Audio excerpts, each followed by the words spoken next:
What is going on, beautiful people? I hope you're all having a fantastic day. Today we're going to be talking about the 5 worst things about Aurora, Colorado. All right, and hey, if this is your first time to the channel and you're looking to learn a little bit more about the Denver area, moving to Denver, the good, the bad, the ugly, all the above, make sure and subscribe to my channel and hit the bell icon for notifications. That way, anytime I come out with a video, you'll be notified and you'll be the first to learn about everything Denver. And if you don't already know, my name is Michael and I get people reaching out all the time looking to make a move to Denver and just need a little bit of help along the way. So whether you're moving here in a week, 10 weeks, 5 months, whatever it may be, more than happy to help. My contact information is below, so feel free to reach out. You can email, text, call, whatever's best for you. More than happy to help. But without further ado, let's get right into the video.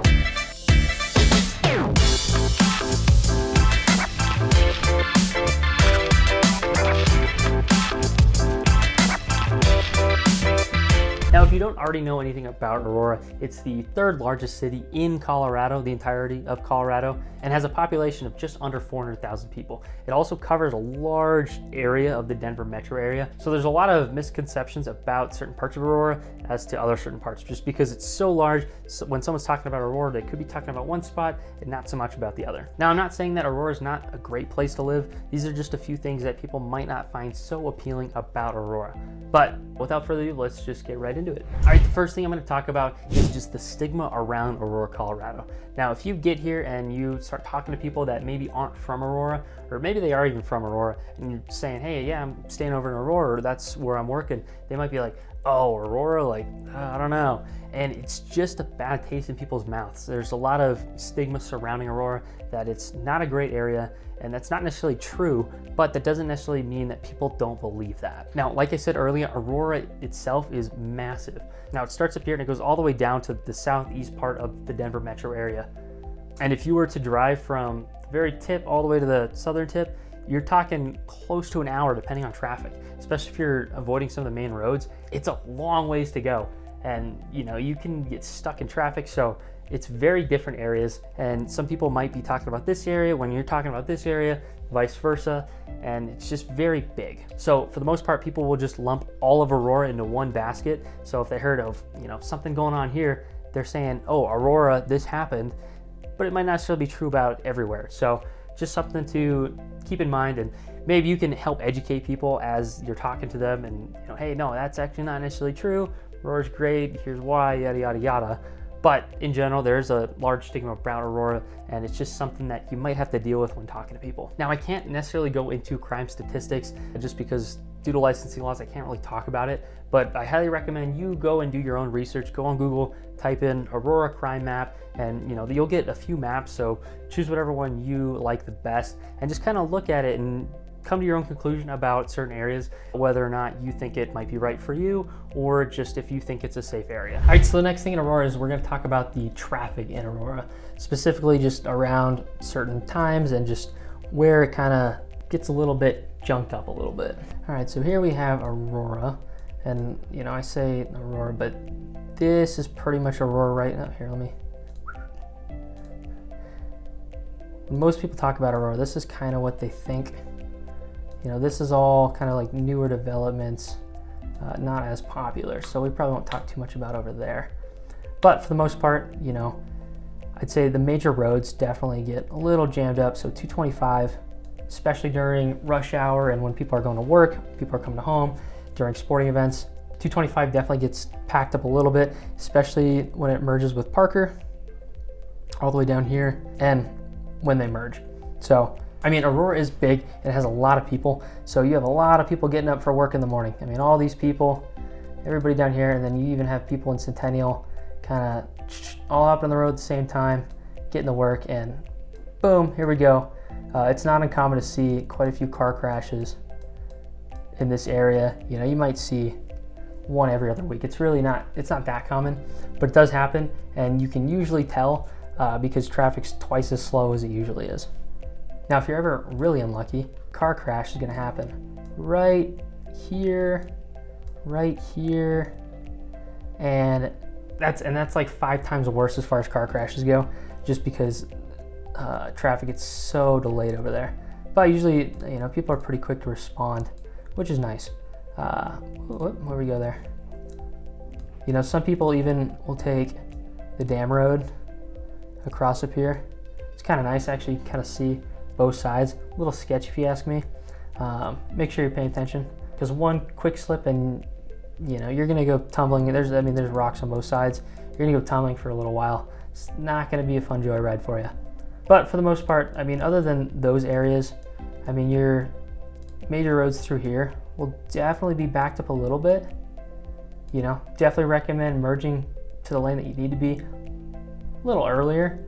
And then you got, Himalaya that kind of goes all the way up and down. So these roads get a little busy in the morning. And obviously, some of these other major roads that are going north and south definitely get a little bit busier. Smoky Hill will also get pretty busy, especially when school's getting in and out, because you have a big high school over here, you have a big high school down in this area. It just gets a little bit messy sometimes during those hours. I'd recommend avoiding those roads during those school hours, just because you might as well save the headache. And I know this isn't necessarily in Aurora right here, but if you're living in either of these, you're probably going to be crossing these at some point. Another road you'll probably be using quite a bit is Arapahoe. This one right here. That also gets pretty busy during typical busy hours. Definitely during rush hour to and from work. And then even during, I'd say, lunchtime gets a little bit busy, just because you have a ton of restaurants and like eating places throughout here. So, try and avoid it if you can. Find something a little local, but it is what it is. Now, one nice thing about Aurora is we have E470 going all the way around us. So if you're ever heading up, way up here, let's actually, if you're ever heading up way north or way south, you're kind of in this area, it might be easier to just hop on here. Nice little arrow for you. To get up north, avoiding this. This, you're gonna be going 85 the entire way the second you get on it. Here, it might be stop and go. You might go smoothly, but you're probably gonna, it's probably gonna take you an extra 15 to 20 minutes going this route. Or, even if you go, this way, it's probably not gonna be the best way to go normally. But this way is gonna be 15, 20 minutes faster almost always. And then same with this way. If you're going south, maybe you're going down to Castle Rock, this way, depending on where you're at, this way, it's going to be very similar. Definitely, throw it in your maps, see which one's better. If you kind of live really close to E470, you don't mind paying the toll. It ranges. If you do use the toll road, I definitely recommend getting their pass that you stick in your car. It's like half the price. So you might as well do it. Then you don't have to worry about them sending you a letter in the mail and it getting lost for like 14 months. And then they finally find you and you have about $360 of late fees. Yes, that happened to me. So don't let it happen to you, because their late fees are ridiculous. Just sign up for the account, sign up for your license plate. That way, you're good to go. And then, whenever you want to get on there, you just hop it and use it. I usually only use it if it's a significant time difference, if it's going to save me 15, 20 minutes, or if I'm, running late to the airport and I need to get over there quick and not miss my flight. Which brings me to the next point, is going up to the airport. For the most part, it's actually pretty easy. Even if you're going up 225 this way, traffic's usually not that bad. As long as you're not obviously going during rush hour. For the most part, this traffic flows really smoothly. DIA, in my opinion, is very well laid out, especially the parking, getting to places. So not too worried about traffic heading to the airport. But really the only other traffic you're gonna run into is I-70 going east and west. And, really it's not even in this area. It's going to be from 225 west, especially on the weekends when people are headed up to the mountains kind of early, especially during snow season, or, in the morning on work.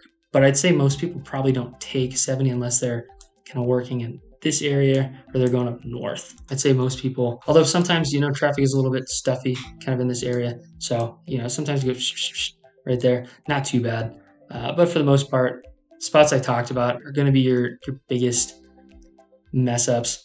I wouldn't say it happens all the time, but it can be frustrating if you're late to work, or you got to get the kids to school and there's just a line of cars. Some of Northern Aurora, the side streets are a little bit narrower, so it might be a little bit congested throughout there, but for the most part, not bad.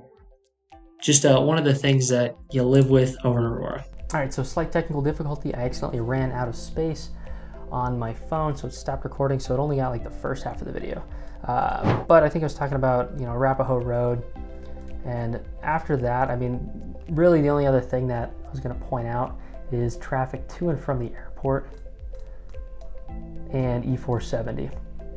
Now, if you are, running late to things, or traffic's really bad, you can definitely take E470. It's a toll road that kind of goes all the way around. The nice thing, I will say, the nice thing about Aurora, I mean, it's right there.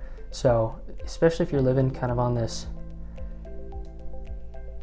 eastern portion, or just like kind of right up against it, you're running late to something, going to a meeting, you're late for dinner, whatever it may be, just hop on. Usually it'll save you 10-15 minutes. I mean, the further you're going, I mean, if you're just going right here and you live right here, it's probably gonna save you like 3-4 minutes. Probably not worth it. But if you're living all the way down here and you're heading up north, maybe you're going up to Fort Collins for the weekend or whatever, this is much. This will probably save you maybe 30 minutes sometimes if the traffic's really bad, rather than going up and through here, maybe going up to I-25, something like that. You're gonna save a ton of time doing that. If not, I mean, it's gonna be quite a trek going up north. Now, you're going to the airport, not too bad. Regardless of where you're going, unless you're going during like rush hour or whatever, usually traffic to the airport's not actually that bad. Denver itself is actually fairly well laid out, and it's far enough away where you're not gonna get a whole lot of mixed traffic. So for the most part, you're headed to the airport, probably don't need to plan too much for traffic, but always map it. If you are running late, use E470. Don't miss your flight, it's not worth it. Or if you need to be at the airport when people are headed to and from work, maybe give yourself an extra 10-15 minutes. For the most part, I mean, traffic's not too terrible when it comes to that portion. It's more going out this way that you're gonna run into a little bit more mess. It's another nice arrow. But yeah, that's pretty much the downside as far as traffic goes. Most of this out here, you're not gonna run into as much as you will kind of over in this section. Number 3 is real estate prices. Now, compared to the rest of the Denver metro area, it's actually not that bad. It's actually one of the more affordable areas throughout Denver. But even if you're coming from out of state, the majority of the United States, Aurora is gonna be pretty expensive compared to most places. The median price point for a single family home throughout all of Aurora is about $525,000. But if you're focusing on kind of the northern part of Aurora, it gets closer to about $475,000. So the lower part's gonna be a little bit more expensive, so the southern part of Aurora is gonna be a little bit more expensive, and as you get further north, it's gonna get gradually more expensive. And I'd say if you're looking through the majority of the United States, almost anywhere, $475,000, if you're avoiding major cities, would buy you a really nice home. Here in Aurora, maybe not so much. You might just get, a 3-bedroom, 2-bathroom house that's in relatively good condition. You might find things that are a little bit cheaper that are maybe not in such great condition. So I'd say that's kind of a hard pill for some people to swallow when they come here and they're looking at homes. They're like, man, back in my hometown, like, I could buy so much more house for my money. It's kind of demotivating to some people that move here and they just started a new job, all that stuff, and they're just like, man, I'll never be able to buy a home here. So it's just one of those things that compared to everywhere else, it's a little bit more expensive. In Denver, it's actually one of the more affordable areas. All right, welcome back to another map portion of the video. But fourth thing that is not so great about Aurora, Colorado is it's just kind of far from things for the most part. There are a few things that are nice and close by, but let's take a look and just see kind of where we're at compared to some of the popular things. All right, so here you got Aurora, and I'd say the majority of people are living kind of in this area. You definitely have some people down in this area, not a whole lot of people living in this area. There are definitely some newer developments, so for the most part, we're gonna be talking about these people right here, and yeah, we'll include a little bit of Centennial there. But for the most part, I mean, a lot of people that are coming to Colorado, they really like going to the mountains. I mean, that's one of the things that draws people to Colorado. And yeah, the green stuff over here, if you didn't already guess, is the mountains. Whoa, what's going on there? Yeah, this is all the mountains. Mountains. There you go. Oh, whoop. One too many swooshes. Mountains. Right there. All right, so you got to go from all the way. Oh, I said I was going to do that. You got to go from all the way over here to all the way over here. Monday through Thursday, not hard, okay? Hop down here, hop through here. You know, even I-70 is a popular way people normally go. But I mean, this alone, it's gonna probably take you at least 30, 45 minutes for the most part. Now, you add in traffic. Now, this is just on a typical day, okay? You're going on a popular day, Saturday, Sunday, Friday, especially during snow season. You know, if it's my snowflake, okay? There's snow in the mountains, it's gonna be a lot worse, especially if the roads are a little bit bad, people are driving a little bit slower. It's gonna be a lot slower getting to the mountains, especially when everyone's headed up to go ski or snowboard for the weekend. So, you know, that's one of the big things, hiking especially. So if you're trying to go up there, maybe try and figure out how you can go Monday through Thursday, okay? If you have to go Sunday through Friday, Friday through Sunday, then I just plan on getting up a little bit earlier than you're normally used to. So that's that. Another thing a lot of people go to kind of in Denver that it's pretty well known for is the sports. You got your big four right there. You got hockey, basketball, football, baseball, all right there. Maybe you're a soccer fan, you're going right there. You know, some parts of Aurora is actually not too bad to get to. Now, if you're like northwest Aurora, this isn't too bad. But regardless of what this traffic's like, traffic's always going to be bad right around here. Not gonna lie, not usually very much traffic for soccer. So if you're a soccer fan, you're in luck. You're not gonna have too much competition for parking spots there. But for the most part, I mean, you're kind of far. I mean, this alone is probably 20, 25 minutes. You're going up through here, probably about 30, 35 minutes if you're kind of in this area. Now, if you're kind of southeast Aurora, I mean, you're looking at 45, 50 minutes to get there. It's not just a simple drive, but at the same time, you know, it's not 2-3 hours. So I don't know. Look at the bright side, I guess. Another really popular spot is Red Rocks. So all the way over here, I mean, you're about as far as you can get from Red Rocks. I mean, same thing. I mean, you just probably gonna take that road right there. You might take 70, depending on where you're at. If you're Southern Aurora, you might go all the way up around here, kind of right in here, right through here. Honestly, sometimes even 225 up to I-70 down might be a little bit quicker. But I mean, you have to get through all of this, which, you know, that's just a downside to being over in Aurora. And so hopefully if you live in Aurora, maybe you're not as big of a music fan. I'm personally not, so I'm actually never there. But just one of the things you have to deal with being in Aurora. And the last thing that's not so fun to be far away from is work. I know we talked about this a little bit earlier, but I mean, if you're commuting every single day downtown Denver, even the tech center, I mean, if you're kind of in this area, it's not bad. I mean, you just hop on 225, go down, even all the way up and around here. But I mean, if you're all the way over here, you're commuting to downtown Denver, it's not fun. I'd definitely say it's one of the things that people probably don't like a whole lot. I'd say it's probably one of the things that people that live in Aurora probably despise the most as far as commute. I mean, you're doing that 4 or 5 days a week, unless you're working virtual. Even then, I mean, even if you're going 2-3 times a week, getting mixed up in traffic just on the way to work, it's just not fun. And that's if you're lucky enough to work in these kind of areas. Now, if you're working kind of on the west side, I'd say, why are you even living in Aurora? I'd say, look over here. You know, there's not a whole lot of benefits to living in Aurora than it is here, other than it being affordable. You can find very similarly priced things out here. Quality's probably gonna go down a little bit, but I mean, the benefit of being next to the mountains and some of these other spots around here, I don't know. I don't think it makes sense to live over in Aurora unless maybe a family or friends out there. But yeah, for the most part, I mean, commuting to work, not very fun over in Aurora, depending on where you're going. If you're in Aurora, awesome, stay there and enjoy the short commute. And the last thing I'll talk about is the north side of Aurora that is a little bit more affordable is also very old. So with that, you're gonna have older homes. They're not gonna be as efficient. There's probably gonna be a little bit more wear and tear on them. And the homes are just gonna be a little bit different than what's popular today. Now, some people kind of like that. They're not so much cookie cutter builds. Some people like that. They're not as many cookie cutter homes where every single home is the same and each home has a little bit more character. But some people also might think that what's popular today is more attractive than what was built, 50, 60, 70 years ago. I've also personally noticed that the roads aren't as well maintained up there. So if you're driving down, your typical neighborhood road, probably gonna run into a few more potholes.